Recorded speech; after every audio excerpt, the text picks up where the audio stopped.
사도 바울은 로마서의 마지막 부분인 이 로마서 16장에서 그동안 자기가 복음 전도자로서의 삶을 살았던 지난 시절, 정말 자기의 복음 전도 사역에 헌신적으로 도왔던 37명에 달하는 사람들의 이름을 열거하면서 개인적인 문안 인사를 하고 있습니다. 바울의 복음 전도 여정은 정말 위대했죠.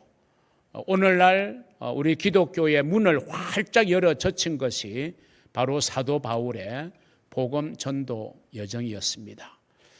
오늘 본문에서 사도 바울은 그가 행했던 복음 전도자의 삶에서 여러 사람들을 바울은 기억하고 있는 겁니다. 오늘 본문에 이제 16장을 보면 사도 바울이 기억하고 있는 첫 번째 사람은 베베라는 이름을 가진 여자였습니다.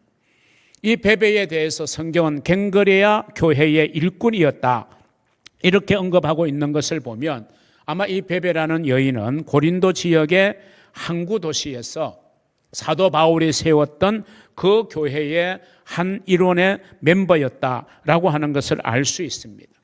여기에서 일꾼이라고 하는 말은 오늘 우리의 용어로 쉽게 번역하면 여집사님이다 그 말이죠. 그러니까 바울이 첫 번째로 기억하는 인물은 베베라는 이름을 가진 여자 집사님이었습니다. 정말 이 사람이 바울에게는 잊을 수 없는 사람이었다라고 고백하고, 그래서 바울은 오늘 로마서 16장에서 이 베베라는 사람을 일컬어 이렇게 말합니다. 그녀는 나의 보호자였고 많은 성도들의 보호자였다라고 하는 것입니다. 그 당시에 복음을 전한다는 것은 굉장히 힘들었습니다. 그리고 신앙을 공개적으로 나타낸다는 것은 어떤 면에서 사회 공동체에서 추방돼야 되고 또 소외감을 가져야 되는 그런 어려운 상황 속에서, 그러나 초대교회 성도들은 굴하지 않고 그들의 믿음을 공개적으로 나타내고 복음을 전하는 일에 바울을 비롯해서 수많은 성도들이 앞장섰습니다. 그러한 상황 속에서 이 베베는 바울의 보호자 역할을 했고 많은 성도들의 보호자 역할을 했다. 정말 잊을 수 없는 인물로 바울은 기억을 하고 있습니다. 이처럼 30명이 훨씬 넘는 사람들이 어떤 면에서 자기들의 목숨을 걸고 사도 바울을 협력하고 도와주었던 그런 사람들이 있었던 까닭에 성경에서 보여지는 초대교회의 놀라운 역사, 폭발적인 부흥의 역사가 이루어질 수 있었다라고 하는 사실은 우리가 충분히 짐작할 수 있는 사실입니다. 여러분, 오늘날 이 땅에 수많은 교회들이 있습니다. 오늘날 교회도 저는 마찬가지라고 생각합니다. 오늘의 교회의 모습을 우리는 보고 있습니다. 교회당의 모습, 또 많은 성도들의 모습. 그래서 오늘의 모습을 보고 있지만 우리가 잊지 말아야 할 것은 교회의 오늘의 모습이 있기까지는 교회의 과거, 교회의 어제에, 교회가 출발할 때부터 오늘이 있기까지 정말 눈물겨운 헌신을 한 소수의 사람들의 그 헌신이 있었다라고 하는 사실을 우리는 결코 잊을 수가 없는 것입니다. 여러분, 교회를 보면 교회를 구성하는 모든 성도들이 다 앞장서서 일하는 그런 구조는 결코 아닙니다. 그 많은 사람들 중에 소수의 헌신된 사람들이 정말 앞장서서 교회를 지키고 성도들의 신앙생활을 위해서 여러 부분 여러 모양으로 헌신하고 수고하고 봉사하는 그들의 손길이 있었다라고 하는 사실, 그것이 오늘의 교회의 모습을 이루게 하는 우리의 눈에 보이지 아니하는 지난 과거의 그런 헌신의 모습이 오늘 우리의 눈에 보여지는 오늘의 모습이 있게 했다라고 하는 사실을 저와 여러분은 분명히 인정하지 않을 수가 없을 것입니다. 오늘 여러분들이 이 자리에 앉아서 평안하고 쾌적한 환경 속에서 예배를 드리고 있습니다. 이것이 저절로 되어지는 것이 아니라 누군가의 헌신과 봉사의 손길이 있었기에 오늘 우리는 이런 환경 속에서 예배를 드리고 있는 것입니다. 그래서 오늘 교회의 모습은 지나온 역사 속에서 정말 헌신된 사람들의 그 수고가 밑바탕이 되어졌다는 사실을 우리는 기억합니다. 그것이 오늘 로마서 16장에서 지금 그 바울의 그 놀라운 복음 전도의 결과 속에는 이미 그 과정 속에서 정말 자기 신의 목숨을 내어놓고 희생과 헌신을 마다하지 않았던 30명이 넘는 그 사람들의 공로가 바로 오늘의 이런 놀라운 역사를 이루게 했다. 이것이 사도 바울의 고백이죠. 자, 그러면 우리가 이 로마서 16장을 오늘 이 시대에 우리가 그 말씀을 우리에게 주시는 하나님의 말씀으로 우리는 지금 받고 있습니다. 그것의 의미가 무엇입니까? 오늘 이러한 환경 속에서, 이런 분위기 속에서 우리가 하나님 앞에 예배하고 있는 오늘의 교회의 이 상황은 교회의 어제에 보이지 않게 눈물겹게 헌신한 사람들의 수고가 밑거름되어져서 오늘이 있었다면, 이제 오늘을 살아가는 저와 여러분은 교회의 내일을 생각해야 됩니다. 교회의 내일을 생각해야 됩니다. 그러면 교회의 내일이 오늘의 교회보다 더 아름답고 더 좋아지기 위해서는 과거에 그렇게 눈물겨운 헌신을 했던 성도들의 헌신이 미끄럼되어져서 교회에 오늘이 있는 것처럼 우리 자녀들이, 우리의 다음 세대들이 주역이 되어야 될 우리 교회의 내일은 오늘 이 시대를 살고 있는 저와 여러분이 과거의 역사 속에서 그렇게 헌신했던 성도들처럼 저와 여러분이 하나님 앞에 헌신되어져서 교회의 내일을 비전으로 삼고 오늘을 우리가 헌신할 때 우리의 자녀들이, 우리의 다음 세대들이 무대로 삼고 살아가야 할 교회의 내일이 보장될 수 있다라고 하는 사실을 생각할 때 이 말씀은 단순히 지나간 사도 바울 시대에 사도 바울을 도왔던 사람들의 기록으로만 끝나는 게 아니라 그러한 사람들이 오늘 이 시대에도 섬기는 교회 안에서 일어나야 된다라고 하는 사실을 우리에게 말씀하고 있다는 사실, 여러분 깨달으시기를 주의 이름으로 축원합니다. 사도 바울을 도와주었던 두 번째 사람을 바울은 부부의 이름을 등장시킵니다. 그 부부의 이름은 브리스가와 아굴라라고 하는 사람입니다. 이 브리스가와 아굴라는 우리가 참 많이 들었던 이름입니다. 사도행전 18장에 보면은 이 부부의 이름이 나옵니다. 본래 이 부부는 로마에서 살고 있었습니다. 그 당시 세계의 중심지라고 할 수 있는 로마에 있었던 사람들인데 로마의 기독교를 향한 핍박이 대대적으로 박해가 가해졌습니다. 특별히 글라우디오 황제가 그 로마에서 엄청나게 기독교인들을 박해하는 그 박해 때문에 로마를 떠나서 바울을 만나게 된 부부가 바로 브리스가와 아굴라였습니다. 어떤 면에서 이 부부 때문에 사도행전은 가능했습니다. 사도 바울의 세 차례에 걸친 전도 여행이 가능했다라고 말할 정도로 이 브리스가와 아굴라 부부는 정말 바울에게 없어서는 안 될 소중한 존재였습니다. 로마서 16장 4절을 보면 바울은 이 브리스가와 아굴라에 대해서 이렇게 묘사하고 있습니다. 그들은 내 목숨을 위하여 자기들의 목이라도 내어 놓았다. 사도 바울의 복음 사역을 위해서라면 자기의 목숨을 대신해 줄 정도로 그런 심정으로 사도 바울의 전도 사역을 정말 도왔다라고 바울은 잊을 수가 없는, 그래서 그 사람들은 내 목숨을 위하여 자기의 목이라도 내어놓을 만큼의 헌신을 보였던 사람, 그 사람이 바로 브리스가와 아굴라였다라고 말하고 있는 것입니다. 그렇습니다. 여러분, 교회에는 이렇게 소수의 눈물겨운 헌신자들이 오늘의 교회를 있게 했던 것처럼 역시 오늘의 이 시대에도 정말 헌신하는 성도들에 의해서 교회의 내일은 이루어져 간다는 사실을 여러분 기억하시고 저와 여러분이 그 주인공이 된다면 우리가 하나님 나라에서 얼마나 영광스러운 자리에 들어갈 수 있겠는가. 저와 여러분이 그런 주인공이 될 수 있기를, 그런 비전과 꿈을 가질 수 있기를 주님의 이름으로 축원합니다. 오늘 이렇게 우리에게 감동을 주고 신앙의 모범을 보이는 사람들을 통해서 우리가 포괄적으로 세 가지의 교훈을 생각해 보고자 합니다. 첫째는 첫 열매를 기억하라는 교훈입니다. 첫 열매. 오늘 5절의 말씀을 보면 바울이 기억하고 있는 사람 중에 에베네도라고 하는 이름을 가진 사람이 있습니다. 이 에베네도를 바울이 잊을 수 없는 한 사람으로 기록하고 있습니다. 그 이유가 뭡니까? 그는 아시아에서 그리스도께 처음 익은 열매이기 때문이다. 바울은 그렇게 이유를 말합니다. 쉽게 말하면 바울이 복음 전도를 하면서 회심하여 정말 예수 믿기로 작정한 첫 사람이 바로 이 에베네도라고 하는 사람이죠. 저는 벌써 이 교회를 온 지 19년이 지났습니다. 그런데 저는 잊을 수 없는 게 제가 이 교회에 부임하고 바로 그 다음 주에 처음 등록한 사람, 제가 19년이 흘러가도 잊을 수가 없어요. 뭐 그렇다고 해서 그 이후에 등록한 사람을 잊어버리느냐, 그건 아니에요. 가장 오래된 사람이잖아. 19년 제가 부임하고 바로 다음 주에 등록했으니까 그 이후에 등록자들이 많았는데 그 많은 등록자들을 제가 다 기억하지만 그래도 가장 먼저 등록한 사람은 가장 오래된 사람이잖아요. 그렇게 오래된 사람이어도 그 사람을 저는 잊을 수가 없는 거예요.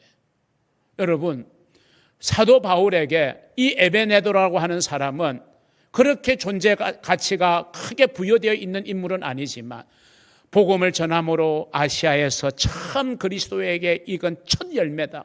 난 그 사람 잊을 수가 없다라고 하는 겁니다. 두 번째 생각할 것은 하나님의 나라의 가족들이라고 하는 겁니다. 오늘 로마서 16장 8절을 보면 암블리아라는 이름을 가진 사람이 소개되고 있어요. 이 암블리아라고 하는 이름은요, 그 당시로는 노예에게 쓰여졌던 이름입니다. 이 암블리아는 노예 출신이라는 거예요. 16장에는 이 암블리아 외에도 노예 출신들이 꽤 등장을 하고 있습니다. 여러분, 그 당시는 노예 제도가 인정되던 시대였습니다. 노예는 한 사람의 인격으로 취급받지 않아요. 그냥 물건으로 취급될 정도로 그렇게 학대받던 부류의 사람들이 노예였습니다. 그래서 노예는 그의 신체에 따라서 가격이 매겨질 정도로 얼마나 열심히 일할 수 있는가, 그러면 좀 높은 가격의 시장에, 인력 시장에 가서 살 수 있고, 조금 비실비실한 것 같으면 아주 저렴한 가격에 사기도 하고, 물건으로 취급되었던 시대가 그 당시의 시대예요. 그런데 그런 노예 출신이 지금 교회 공동체의 일원이 되었다? 여러분, 놀라운 일입니다. 우리가 가끔 신문지상이나 방송을 통해서 여전히 오늘날 같은 세상에도 미국의 사회 속에서 흑인과 백인의 흑백 갈등이 있어서 그것이 사건화되어지는 것을 우리는 종종 접하게 됩니다. 언젠가 미국 타임지에는 미국의 흑인 교회들이 수없이 불탔다고 보도된 바가 있어요. 백인들의 입장에서 보면 이 흑인들은 자기들의 노예로 쓰기 위해서 아프리카에서 데리고 온 사람들이거든. 그 사람들이 지금 미국 사회에 큰 역할을 하고 있는 흑인들이거든. 흑인들이 예수 믿는 거, 자기들하고 동등하게 인정받는 거 싫다는 거죠. 그래서 흑인들의 교회에 불을 질렀다는 것이죠. 여러분, 이거는 올바른 태도가 절대로 아니죠. 백인도 흑인도.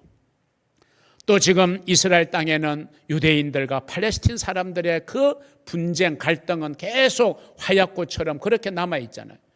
이스라엘 사람들도 유대인들도 팔레스틴 사람들도 다 예수의 부름을 받고 예수 믿어야 될 사람들이고 예수님의 사랑을 입어야 될 사람들입니다.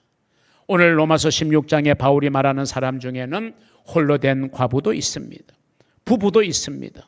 자매도 있고 형제도 있고 헬라인도 있고 로마 사람도 있습니다. 다 다양하고, 이 말은 한 공동체에 어우러질 수 있는 사람들이 아니라는 거예요. 그런데 이분들이 예수 그리스도 안에서 하나가 되었다. 이건 놀라운 사실이에요. 노예 제도가 인정되었던 그 당시의 상황으로 볼 때, 여러분, 노예 출신이 교회 공동체의 일원이 된다? 이거는 놀라운 사건입니다. 놀라운 사건이에요. 9절 이하에 나오는 우르바노, 이 사람도 노예의 이름입니다. 아벨레, 이 사람은 유대인이에요. 아리스토볼로와 헤로디온, 이름 그대로 헤롯 가문의 사람들이 그 당시의 사회적 상황으로 볼 때 이런 부류의 사람들이 하나가 된다는 건요, 정말 쉬운 일이 아니에요. 그런데 지금 그것이 교회 공동체의 일원이 되었잖아요. 그래서 두 번째 우리에게 주는 교훈은 하나님 나라의 가족들은요, 차별이 없어요. 하나님 앞에는 신분과 또는 아니면 인종과 뭐 여러 가지의 어떤 요소라도 세상이 갈라치게 하는 그 어떤 기준도 하나님 앞에서는 다 녹아지고 없어지고, 하나님 앞에서는 누구나가 하나님의 자녀가 될 수 있고 누구나가 교회 공동체의 구성원이 될 수 있다라고 하는 사실을 우리에게 보여주고 있는 겁니다.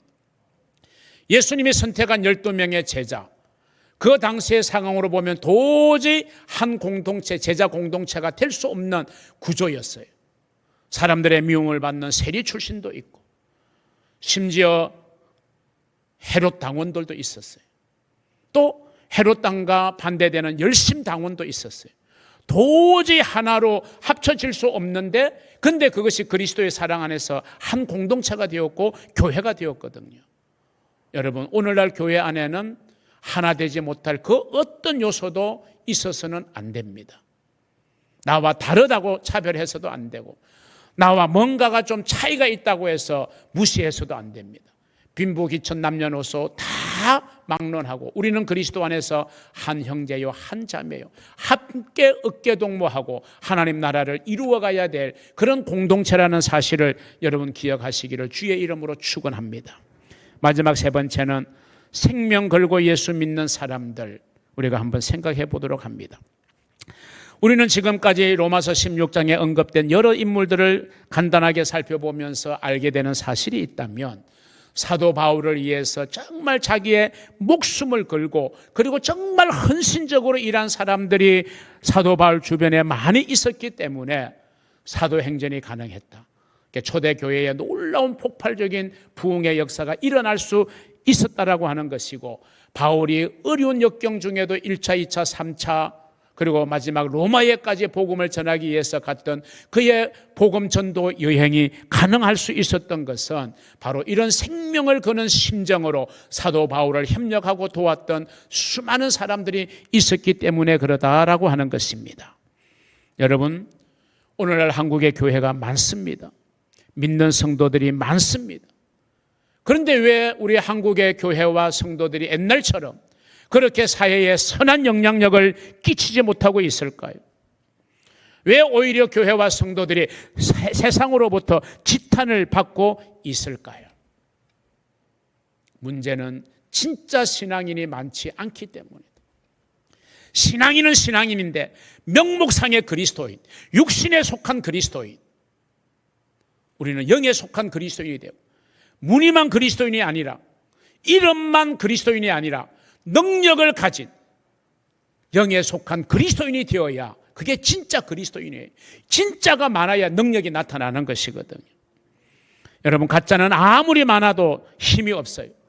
그러나 진짜는 조금만 있어도 능력이 있고 힘이 나타나게 되는 것입니다. 오늘 우리 인호동 교회가 진짜 교회인가 아니면 무늬만 교회인지 한번 생각해 보아야 됩니다. 우리 교회가 진정으로 하나님이 원하시고 바라시는 교회인지 우리는 생각해 보아야 됩니다. 그리고 우리 성도 한 사람 한 사람은 정말 하나님의 영이 내 안에 거하며 내가 하나님의 영 성령의 인도함을 받는 진짜 거듭난 영에 속한 그리스도인인지, 아니면 그냥 발걸음만 교회당을 왔다 갔다 하는 명목상의 그리스도인, 아직은 거듭나지 않았고 육신에 속해 있는, 세상에 속해 있는 그리스도인은 아닌지 우리 자신을 한번 돌아보아야 하는 것입니다. 뿐만 아니라 오늘날 교회의 문제점은 하나 되지 못한다는 문제가 있습니다. 여러분, 가정이 하나 되지 못하면 그 가정은 힘이 없습니다. 교회 가정이 하나 될 때, 그 가족 구성원들이 하나 될 때 그 가정은 힘이 생기게 되는 거예요. 여러분, 교회도 마찬가지입니다. 교회의 생명은 어디에 있느냐? 하나됨에 있습니다. 하나됨에 있어요. 여러분, 예수님의 기도가 주여 저희로 하나 되게 하옵소서. 성령은 하나 되게 하는 영입니다. 너희는 성령으로 하나 되게 하신 것을 힘써 지켜 행하라. 우리에게 그렇게 권면하지 않습니다. 그러나 여러분, 악한 영, 마귀의 영은 어떤 영입니까? 분리하게 하는 영이에요. 싸우게 하는 영, 갈등을 일으키게 하는 영, 이간질하게 하는 영, 그게 마귀의 영입니다. 오늘날 마귀의 영이 활개치는 교회들이 얼마나 많은지 몰라요. 교회들이 갈등을 일으키고 분쟁하고 싸우고, 이런 교회가 무슨 힘이 있고 무슨 사회를 향해서 선한 영향력을 끼칠 수 있겠습니까? 교회는 하나 되어야 됩니다. 그럼 전에 우리는 좋은 성도, 건강한 교회라는 표를 가지고 있어요. 건강한 교회, 사도행전 9장 31절, 교회가 평안하여, 여러분, 평안하다는 것은 하나 된다는 이야기죠. 가족 식구들이 하나 되지 못하면 그 가정에는 평안이 없어요. 언제나 폭발할지 모르는 불안감이 구름처럼 엄습하고 있는 가정이에요. 근데 가족 식구들이 똘똘 뭉쳐 하나 되면 그 가정은 평안이 지배하는 가정이에요. 교회가 하나 되어야 평안해집니다. 평안해야 든든히 서가게 돼요. 가정도 든든히 서가고 교회도 든든히 서가요. 그래야 그런 곳에 뭐가 있느냐? 성령의 위로하심이 있어요. 평안하여 든든히 서가고 성령의 위로로 진행하여. 오늘날 교회가 성령의 역사가 일어나요. 오늘날 많은 성도들이 성령의 위로가 있어야 돼요. 그런데 성령의 위로를 안 받고 세상의 위로를 기대려고 합니다. 세상에 뭔가 기대어가지고 잠깐 주어지는 순간의 위로에 도취되려고 합니다. 왜? 성령의 위로를 받지 못하니까. 성령의 위로가 무엇인지를 경험하지 못했으니까 그나마 세상에서 위로를 찾으려고 가지가지의 방법을 쓰고 있죠. 그런데 그것은 진정한 위로가 아니에요. 우리 그리스도인의 위로는 성령의 위로. 내가 아무리 힘들게 신앙생활해도 성령이 나를 어루만져주시고 성령이 나를 위로하시면 우리는 이겨낼 수 있는 거예요. 내가 걸어가는 사명의 길이 아무리 무겁고 힘들어도 성령이 나를 위로하시고 성령이 나를 붙드시며 우리는 힘을 얻을 수 있는 줄로 믿습니다. 성령의 위로가 여러분에게 있기를 주의 이름으로 축원합니다. 교회는 어떤 곳입니까? 서로 다르지만 함께 모여 그리스도의 사랑으로 하나 되고 서로 떡을 떼며 교제하며 서로 양보하고 서로의 발을 씻어줄 수 있는 곳, 그곳이 진정한 교회입니다. 오늘날 교회가 그런 모습을 점점 잃어가요. 그래서 사랑이 식어져 간다는 거예요. 에베소 교회를 말합니다. 너희는 처음 사랑을 버렸다. 빨리 그 사랑을 회복해라.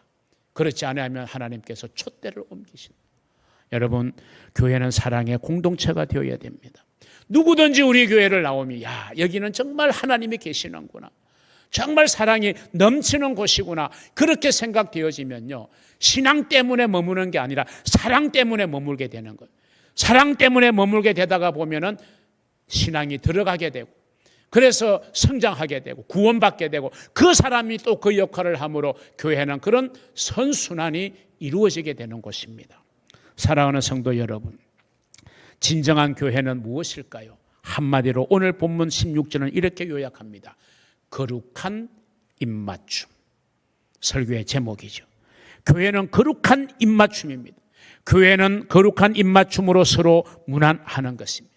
목사든지 장로든지 평신도든지 누구든지 간에 차별이 없이 예수의 이름으로 서로가 거룩한 입맞춤을 할 수 있는 곳, 그것이 교회입니다. 여러분, 입맞춤이라고 하는 것은 아무나 하고 하는 것 아니죠. 진짜 사랑하고 아무 거리낌이 없는 관계에서 할 수 있는 게 입맞춤이에요. 예를 들면 아버지가 아들에게, 엄마가 딸에게, 남편이 아내에게. 그런데 교회는 거룩하게 입맞추라는 거죠. 무슨 말입니까? 교인들의 관계가 서먹서먹해지고 교인들 간의 관계에 자꾸 벽이 쌓여가게 하면 안 된다는 거예요. 그런 관계가 되면 입맞춤 할 수 있는 관계가 아니에요. 우리는 믿음의 입맞춤을 해야 돼요. 믿음으로. 서로 공유하고 서로 격려하고 서로 기도해주고 서로를 보듬어주고 서로를 높여주고, 이게 결국 거룩하게 입맞추는 그런 성도의 모습이고 교회의 모습인 겁니다. 그런데 자꾸 우리가 벽을 쌓고 거리를 두고 하다 보면요, 우리는 거룩하게 입맞추라고 하는 이 로마서 16장 16절의 결론을 우리는 수행할 수가 없는 것입니다. 너희가 거룩하게 입맞춤으로 서로 문안해라. 그렇게 되는 곳이 진정한 교회입니다. 진정한 교회는 그렇게 해서 하나님으로부터 또 함께 신앙생활하는 성도로부터 위로받고 용서받고 이해받는 곳, 그곳이 교회인 줄로 믿습니다. 연약하고 힘없는 형제들을 껴안고 사랑해주고 이해해주고 격려해주고 믿음으로 입맞춰 주는 곳, 그곳이 우리 인후동 교회가 될 수 있기를 주님의 이름으로 축원하며